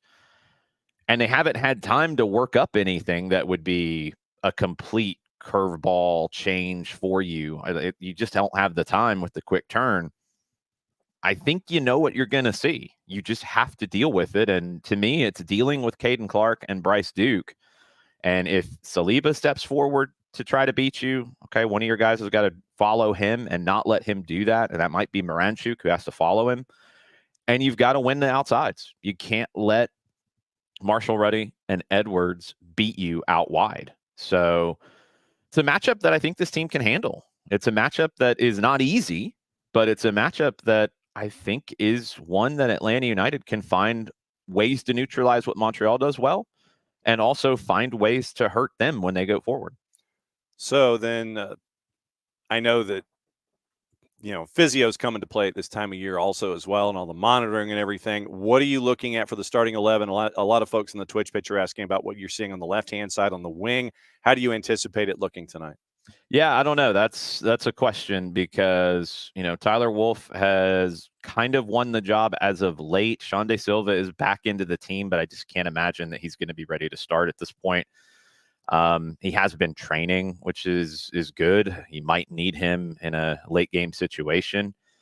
Is it Wolff? Is it Luke Brennan? Brennan playing in Orlando was a huge challenge because he had just come back from the U20 national team, so he hadn't had that time with the group. I think Wolff did enough to earn the start there. He was all right in Orlando. I don't think there was anything that blew you away. The one thing that he does really well is he defends from a high position. So if you're worried about, their right side, Shaquille Marshall-Ruddy going high, if Wolff has to track him, you feel pretty comfortable with that. Remember, Saba can move side to side, so you can put, Brennan on the right if you wanted to do that. I don't know. I'll be very intrigued to see it. Now, one thing I do want to remind people that we saw in Orlando was, I think it was the first set of substitutions. When Wolff came out, Ronald Hernandez came in, played in the back. Brooks Lennon pushed higher up as the right wing. That moved Saba over to the left. That would not surprise me at all in a game like this if you see that from the start. Ronald Hernandez has been as good as he can possibly be since Caleb Wiley was transferred. Battled back from an injury in that process as well. He's one of those grit guys that you need in a playoff game. He can do a job for you. And if Lennon is the right wing with Saba on the left, that if you're under it, if Lennon's the right wing, he's going to track Raheem Edwards because Lennon has the defensive tendencies of being a fullback. So you're going to be able to handle that side pretty well. You can kind of not exactly man mark, but kind of sort of man mark Edwards, make sure he doesn't hurt you. And Hernandez is a solid right back, and you can always go to a line of 5. He can slide inside, and you can have him as a right-sided center back, and Lennon can drop as a wing back, and Amador can be the wing back on the left. So you've got that possibility as well. I think those are your two variants. My guess would be it's Wolff or Hernandez starting, and then you make the corresponding moves. Maddie, last round with Jason before Jason goes off. And you grabbed breakfast yet? I did. What'd you have? A muffin and iced coffee. Okay. So I didn't know if it was going I'm to be. not a big breakfast eater. I don't eat big breakfast. I didn't go for a Montreal bagel or anything like that. I was going to say, I didn't know how exotic it was going to be. Maddie, last round with Jason here before he gets to head to lunch and the study hall. Well, shameless plug for both me and Jason. If you want to hear more about Ronald, there you go. You can read the feature that me and him co-wrote together earlier a couple months ago. Really good feature, just about him and his love for the club. If you want a player that literally bleeds Atlanta United, it's him for sure, no doubt. But I think my question is, and we had the conversation, I think, a little bit on Scarves and Spikes. Excuse the beeping. Don't know what's happening over there. Your fire alarm's going off. Fire alarm's going off. So it's actually hilarious. Our toaster over here, it makes that sound whenever it's almost done, which is weird. It scares me. I'll be asleep, and my roommate will be putting something in there, and it'll happen. I'm like, what's going on? But we had the conversation on Scarves and Spikes, and I'm curious to get at least both of you guys' thoughts on it. With how quick the turnaround is, especially for the Eastern matchup, both Atlanta and Montreal, they'll have to do this. Mm-hmm. You played on Saturday, you're going in today, you're playing today. You maybe have not even one day to train because then you're immediately going to Fort Lauderdale on Friday to play Miami.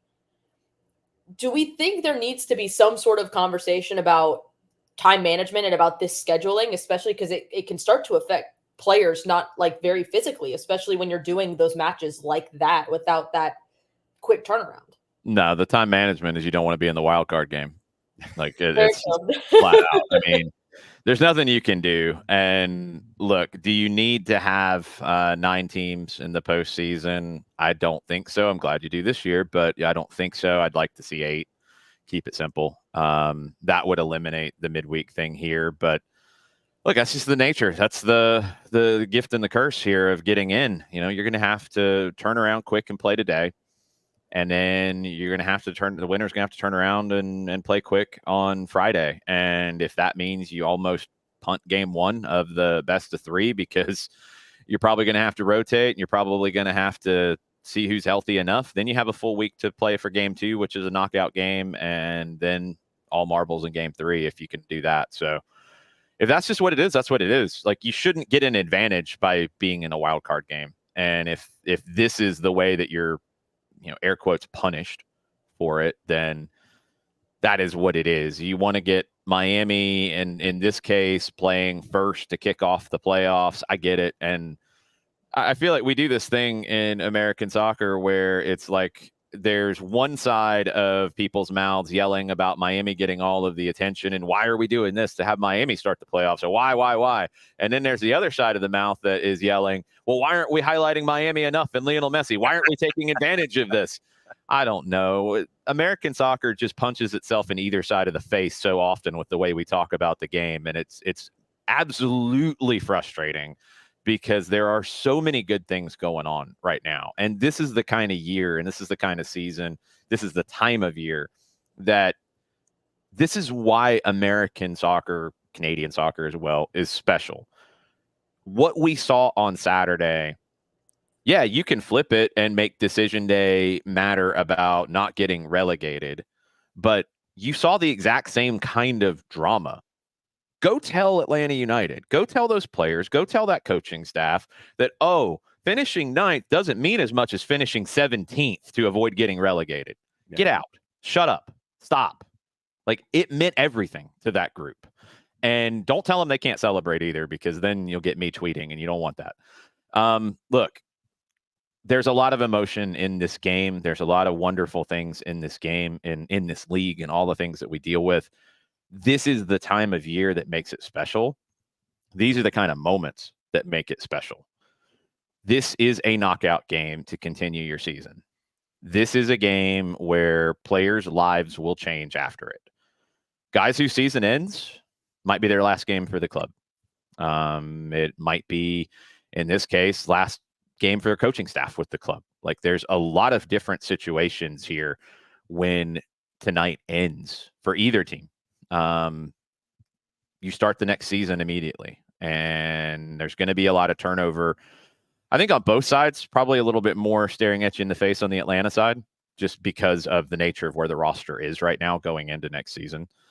So this is a meaningful game. This is an emotional game. This is a big game. This is a big deal. And anyone who tries to tell you it's not, or it doesn't matter because you just got in on the last day, or any of those things, like, stop diminishing what makes it special. Playoffs are special. It's the thing about this league that is different and is unique. Not truly unique, because Mexico has playoffs and they have special moments in playoffs. We've seen in playoff situations in Argentina as well, and they have it. They're going to kind of a playoff format in their league structure next year, which is going to upset a whole lot of people. The defending world champions, how can they have playoffs? What are we talking about?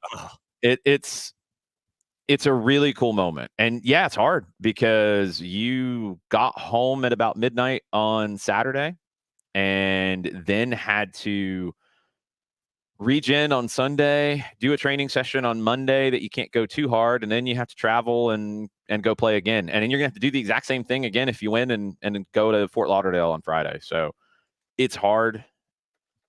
It's also one of those things that you can kind of write yourself into history if you go on a moment like this, and Atlanta has that opportunity in front of them.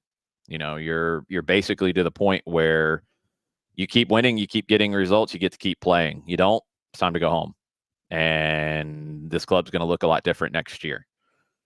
But this is an opportunity for guys to, I think, make a name for themselves and write their names into history. And it's something that I think we have to do a better job of embracing that history. like I talked about with Brad Kazan, there should not be any negativity about Brad Kazan in this club and in this team and in this fan base because of who he is and what he's done. When you have somebody who's played more games for your club than anybody else, that's a legend. That's an incredible legend, and he needs to be treated as such. There's guys who are staring at their potential last game for the club tonight. And there's guys who are going to give you everything they can because they love that badge and they love that club and they've given everything for it. So that needs to be celebrated. And I think more importantly, that needs to be respected. So hopefully all the viewing parties, all the folks watching, everybody doing that will be making noise and embracing the effort that these guys are going to give. They're going to fight till the whistle blows. And hopefully when it blows, Atlanta's got a ticket headed to Fort Lauderdale on Friday. Broadcast plans on 92.9 The Game and the Odyssey app. 6:30 for your Five Stripes countdown, 7:40 for kickoff. 92.9 The Game, the Odyssey app. You can sync it up to the TV very easily. We'll share your little photographic on how to do that. It's going to be a fun one. These are the reasons why we do this when you get into this kind of situation. It's the drama. It's the back and forth. It's all of the stuff that we're going to get in this game tonight, the wild swings of emotion both ways. It's why we do this and talk about it and put all the effort that we put into it. So I cannot wait for kickoff. One more thing before you get out of here. I mentioned it as a part of opening kickoff. This. You know that website, right? I know that website. I've seen it. It is now a gold winner. It is a gold medal winner for the Davies. We've upgraded from silver in the Davies to the golds. That came out this morning. So wow, look at that. So yes, officially gold Davy winners from our friends at the AIVA. So yeah, they hit us with that about 8 o'clock this morning. So I just thought you should know as you continue your day. Very nice. Jarrett probably had a hand in that. I think so. I think he did. Maybe we'll see. Yeah. Well, it's not. Having a hand in something doesn't always have to be productive or healthy. When you're involved, yeah, that's probably about right. Yeah. Maddie had a hand in it too, but she ducked out, so she doesn't want to talk about it. But Jarrett made the point. He's like, so let me guess, you sent the fixing of the MLS All-Star game as a part of the content. I probably did, yeah. Or an old Soccer Over There episode. Yes, or both. Yeah, that would have terrified people if they had no idea what that was all about. Yeah, so that would be like. I think it terrifies people, even if they do know what it's all about. Yes. Terrifies me on a regular basis. I'll tell you that much. Yes. All right. So what's lunch? I don't know yet. Not sure. There's a lot of places around here. We're close to kind of old. Too much poutine. No, poutine's too heavy for lunch on a game day. That's too much. I don't know what I'm going to end up doing. All right. Well, take pictures and let us know when you get there, okay? Yeah, we'll do. I know there's going to be at least a couple Atlanta United fans in the building. I've seen, heard from one, and I've seen on Instagram another one who is on her way. So I don't know if there's going to be many more, but maybe you'll hear us yelling around Stade Saputo. No doubt about it. All right. Be safe, brother, and have a good call. All right. See you. All right. There goes Jason. So, Jason came in this morning, and so he's getting ready for a big broadcast tonight. It's the 8 and the 9, and it's all good. No, it's really fun. But 8 and the 9 tonight. You heard the plans. 6:35 Stripes countdown. 7:40 kick on 92.9 The Game in the Odyssey app. Mike and Jason from Stade Saputo, and it is the full-time report after. So thanks to Jason for drifting in this morning. As he's studying and probably looking at like 9 years of Laurent Courtois and his time at Crew 2 and time before that, and analyzing anything and everything about what we could see from Montreal. So no, it would be very, very cool. The really cool moment tonight. Hey, you're in. Now it's up to you. And so no, it's all good. So Jarrett, what other lingering questions do you have in your mind about this particular matchup heading into tonight? And we are getting some Ronald Hernandez love from Four Card. He goes, Ronnie's a fighter. That is true. It's not even really like questioned so much as like, I guess the big one for me is who's available and what can they give you, because you only played you played over the weekend. And you kind of drew a short straw in that you're playing Tuesday night and not Wednesday, where you would have another day to recover. Oh, no, we can't have that. No. Well, Montreal suffers the same way. Yes. I know Montreal didn't have to travel, but they still had to play. They had to play NYC, who's a very good team. Like, this isn't like Montreal sat around for a week. Both teams are running on short gas tanks. Right. I'm interested to see who's got what at the tank, who can give you what, how creative Rob might have to be depending on game state, right? How he wants to piece this together. But yeah, the thing that sticks in my head is, if you can't get something early, if you can drag this out at a stalemate and just see who blinks. Yeah. No, I'm right there with you. I think that's the thing. It's like, if you don't push in the first 15 to 20, then you don't get that early goal like you did in Middle Florida against the Purple team. Then you turn it into a staring contest. It's like, okay, it's your barn. Then what are you going to do about it? And then you're forcing players into decisions and a restless crowd. In Stade Saputo's crowd, they run the waves up and down like everybody else, as much as any home crowd. But I am intrigued, if there is no early goal, about the staring contest. And I like Jason's point. But yeah, this is the postseason of the physio. This is when the physios stand up and they earn their dollars. Where is it going to be a Tyler Wolf start on the left? Then you have Brooks slide up with the sub. Saba moves over. Ronald comes in, and Ronald has not been afraid to light it up. If he's got a window from 22 and he's just outside the 18 or just outside the D, he's not afraid to wind and fire. So Ronald Hernandez has never been shy, if the window is available to him, to put a shot on target and challenge a keeper. So it could come down to something like that. I know that we're going to keep an eye on Stian Gregerson. Like I said, came off late with a muscle injury, but he did practice yesterday. To what extent his body is behaving, we won't know, and we won't find out until game time as to what it looks like. But I think the idea of Tyler on the left, Saba on the right, Brooks to start, and then you get that substitution pattern where Ronald comes in, Brooks goes up, Saba goes over, and then, or if you want to bring in Luke Brennan in the role of run like hell for 20 minutes against the tired legs on the left-hand side of the defense, running past the Raheem Edwards and running into or past Alvarez. I think that's another possibility. And then you would tend to go, you got to think about PKs. Then you bring in a Nicholas Firmino. Then you bring in a Daniel Rios. Is it Jamal and then Daniel for your striker position, where you're securing Daniel Rios as a part of your rotation early on when it comes to penalties. So that's, then we got to dig up the stats about Jonathan Sirois when it comes to saving penalties.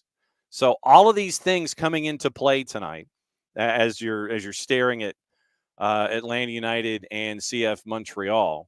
So that's this is going to be an interesting chess match with physios on the absolute. Like I said, this is where the physios earn their money in a situation like this. But it is. We'll see how they piece it together. We'll see how they manage the game, because we talk about if you can drag at a stalemate, or if you can take an early lead and put them under pressure. But if you can create a situation where the resting state of this game is not the sprinting transitions, kind of like a Cincinnati game, that'd be great. And I think both teams physically would appreciate that game if it's not at a breakneck pace. I think that also, though, favors a team like Montreal, who, as dangerous as Joseph can be in the box and as quick as he can be over 10 yards, where he can create that space and make that quick run, he's not the sprinter he used to be. Right. So if you can keep the pace of the game, I think both teams benefit right now from it being a little bit slower, because Montreal can build Joseph into those moments, build their attack into those moments. But if it has that slower pace, if Atlanta can condense it a bit, you can create those transition opportunities where Lexe and Saba can kind of stretch out their legs and try and get running and create problems in those transition moments against that back line. We'll see. Maddie, what do you think about the analysis of one Jarrett Smith involving this matchup here? Well, I only caught the last couple second of it because I just got off a little phone call. But I'm sure it was amazing, Jarrett. Are you trying to work or something? I'm sure it was amazing. I'm sure it was a very detailed analysis, and I agree. No, but I mean, it's so interesting because I feel like there's so many different moving parts to this game tonight that like it's just so crazy. But it's exciting. I mean, it's fun. I don't know. Playoffs are always so fun to me because it's just so chaotic and so fun. Really, like genuinely. I'm going with some friends tonight over to watch it at their place, and I've already told them, I was like, listen, I'm like, guys, I'm like, I'll watch the game. I was like, but then I'll have to be secluded in a room to do post-game media. So like, I'm letting you know. But it's going to be fun. I mean, but I think if you're Atlanta, you come into this with you have to pull that exact same energy you pulled against Orlando. You need to keep that going. You need to keep that rolling. Because I feel like there's been so many times this season where you have the momentum and then you get like a 2-week break. You get the international break. You get a Leagues Cup break. You get something and it disrupts it. You need to take this, and I mean, you need to pull from it and you need to sink your teeth into it because now you know what it feels like. You need to go into this Montreal game and you need to just come at it. No worries, no regrets at all. Like you come into this and you fight until the very end because at the end of the day, it doesn't matter now what you did in the season. It doesn't matter what you did in the regular season. What matters now is advancing. And that's plain and simple. You have to advance. You advance or you're out. Embrace it, show the love, and make sure that you embrace the experience for what it is. So looking forward to it tonight. We've got Champions League and other things to discuss and get into this morning, and plenty to play with. And so we got gossip, rumor, and innuendo, what to watch, where to watch it, how to watch it, all those kinds of things before we get out of here. So looking at, and now I promised that I wanted to look at the odds. And I'm going to see if they've changed ever since the show started. They have not. Okay, so they are still plus 145 Montreal, 90-minute draw at a plus 2.5. Atlanta United a plus 179. So it's not completely and totally wild, crazy, separate, like it is with Portland at home as the away team tomorrow, where they're a plus 106 and Vancouver on the road as the home team is a plus 218. Which that sucks for Vancouver, man. That you can't even like you compete and you get the 8 seed and you're like, oh, we get another home game. Mm-hmm. And then it just is like, nope, actually there's a is it like a motor speedway type thing? I think that's overtaking it. Yeah, BC Place is otherwise occupied. So they it sucks. That sucks. It's horrible because now it's like you have to go now it's like you would do all this stuff. You're like, yay, we're the 8 seed. We get to host. And then it's like, well, nope, now we get to go on the road. Yeah, you get to host on the road or be on the road and host it or whatever. So one of those goofy blanking things. So not quite as and right now, early numbers on the weekend, LAG is a minus 182 hosting Colorado. I do not have an update on Georgi Mihailovic's injury. He had to be pulled early from their match on the weekend. Right now, Colorado's at a plus 409. Orlando City at home, a big minus right now compared to Charlotte. Charlotte a plus 308 on the road at the Purple Team. Purple Team's a minus 123. 90-minute draw, which is where I'm leaning, is a plus 285. With Kalina and Gillespie, I like the 90-minute draw in that one right now at a plus 285. And also Cincinnati, minus side, minus 110, hosting New York City at a plus 273. Seattle hosting Houston at a minus 122. Benny Ball on the road, a plus 332. Then Columbus Crew, big minus side, a minus 145, hosting Red Bulls at a plus 348. RSL a minus 106 against Minnesota United, and the quarter zip pullover led Eric Ramsey Loons at a plus 257. So that's what you're staring at with all of that activity. Champions League today, you got 9 matches today. You got 9 more tomorrow. AC Milan, big favorite against Club Brugge. Monaco, big favorite against Red Star Belgrade. Arsenal, huge favorite against Shakhtar Donetsk. There are articles in both the Guardian and the Telegraph about Shakhtar Donetsk and having to play their home matches in Gelsenkirchen, Germany. So that's your required reading today, is catch up on Shakhtar and what they're having to deal with a country at war and still representing them as a club. Plus 21-28 at the Emirates. Aston Villa, big favorite against Bologna at a minus 152. Girona at a minus 500 against Slovan Bratislava, who's north of plus 1325. Juve, who had to retract a tweet that they said that their account got hacked, that they had signed Ardu Güler, and they're like, well, no, we got hacked. It didn't happen. So they posted it on the English site and had to retract it. No, that wasn't us. Minus the plus 104 against Stuttgart. PSG, big favorite, a minus 333 against PSV.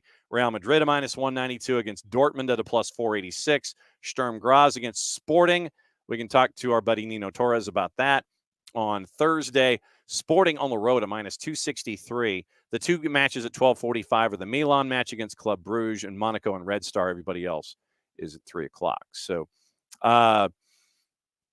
viewing habits. Let's see what else is going on. What to watch, where to watch it, how to watch it, and then we'll get into gossip, rumor, and innuendo, and anything else that Maddie and Jarrett have on their minds when it comes to activity today. Could be about Atlanta and Montreal. Could be about anything going on in Champions League. Doesn't really matter. Whatever's on their mind, because that's how we're going to wrap the show today. All right. College soccer, we got that. BN, Copa Libertadores at 8:30.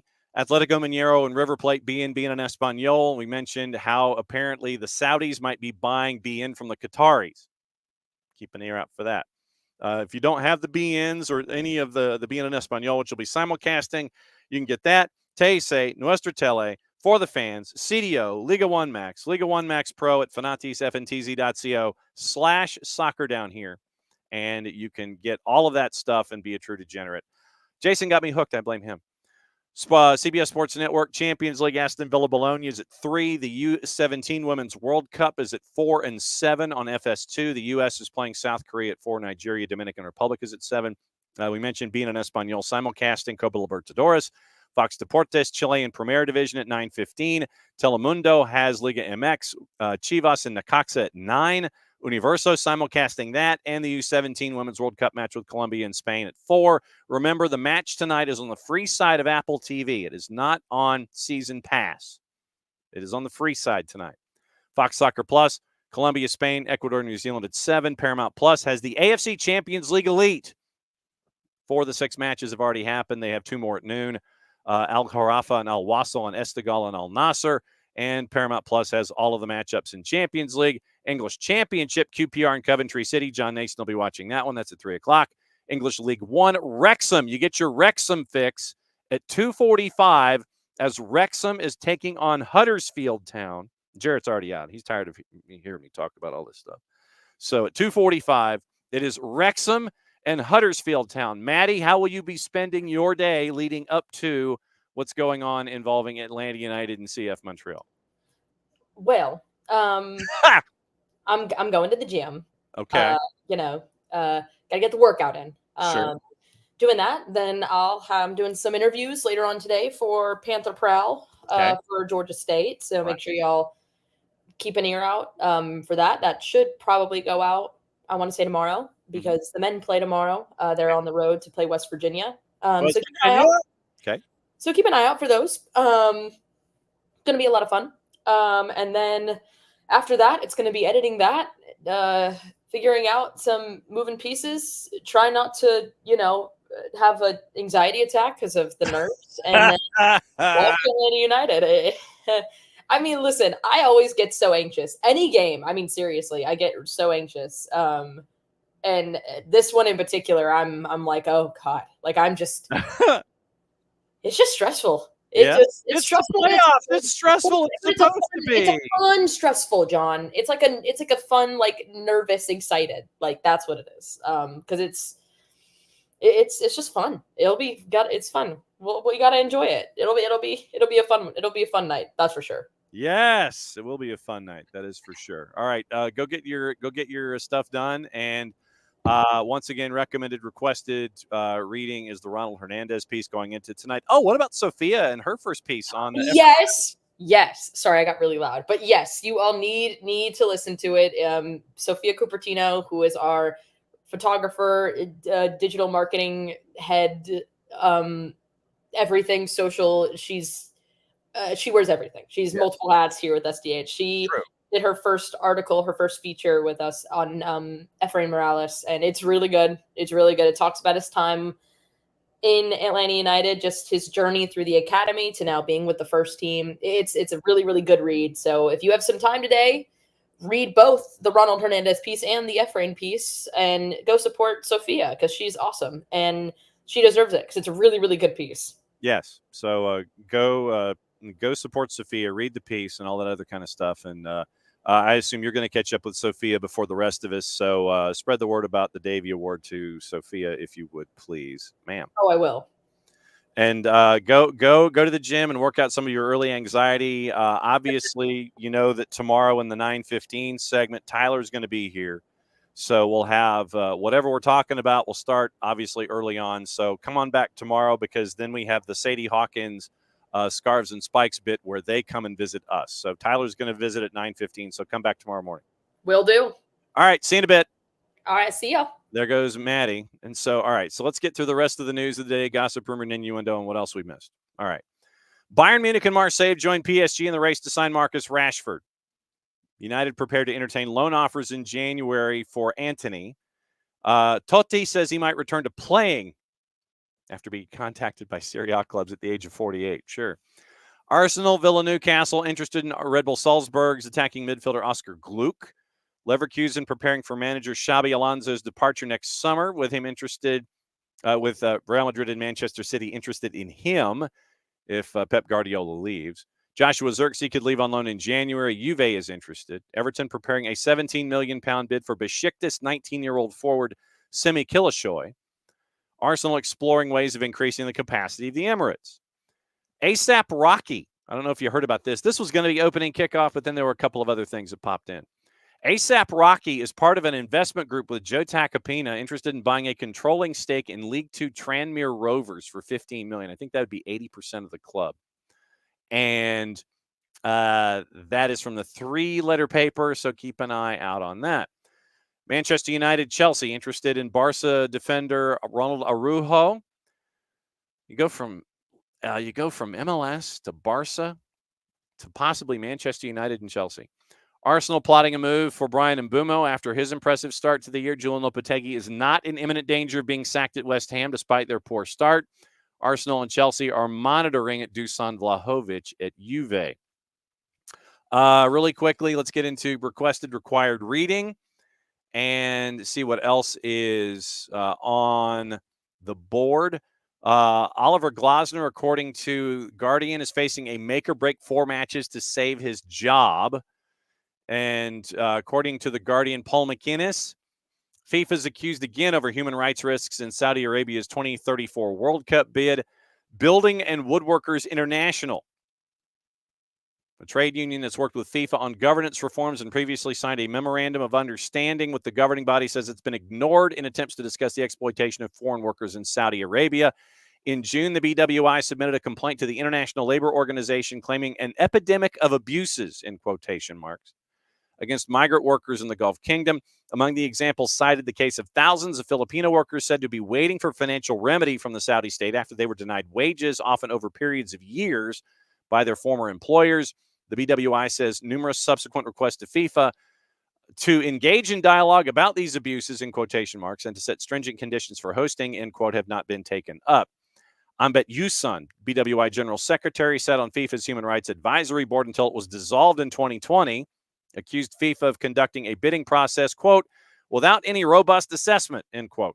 Instead of awarding the World Cup to Saudi, risk a permanent stain in the world of sport. So that might be required reading for the day. The Premier League is not going to review the Saudi deal with the PIF and Newcastle United. Yesterday, it was Chris Wood getting the 1 goal on the board for Nottingham Forest after a Dean Henderson blunder and trying to save it. Went past Dean Henderson into the net. Forest wins 1-0. Poppy Miller at CBS is very, very happy. Let's see what else. The Zinchenko interview is on the Guardian. The Telegraph has the piece with Sergei Palhin, who is the president for Shakhtar Donetsk. Let's see. Arteta seeks to remedy the red card issue by avoiding it. So don't get a red card. Don't get a red card. That's what you do to solve it. You want to not get a red card, then don't get a red card. Checking with our friends at the Independent. De Bruyne and Walker injury latest for Manchester City as they are getting ready for their international football for the week. Evangelinus Marinakis apparently has been banned for spitting towards match officials. Jamie Braidwood at the Independent. Nottingham Forest owner banned for spitting towards match officials. Reds owner Evangelinus Marinakis claimed he had a hacking cough and blamed his spit on smoking 2 or 3 cigars a day. Spat on the floor towards the referee following his team's 1-0 defeat to Fulham last month, according to an independent regulatory commission. This is when he was charged with a 5-match ban. Publishing the written reasons, FA said the independent commission was satisfied he deliberately spat on the floor as the referee walked past him in a disrespectful and disgusting display of contempt. Marinakis said it's because he smokes 2 or 3 cigars a day. He denied aiming his spit toward the referee's feet. So that's a developing story from our friends at the Independent.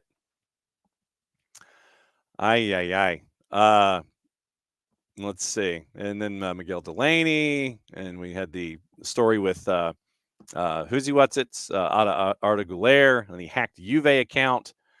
And so I think we are officially caught up on stuff. So tonight, I feel like Genesis all of a sudden. Tonight, it is everything going on with Atlanta United.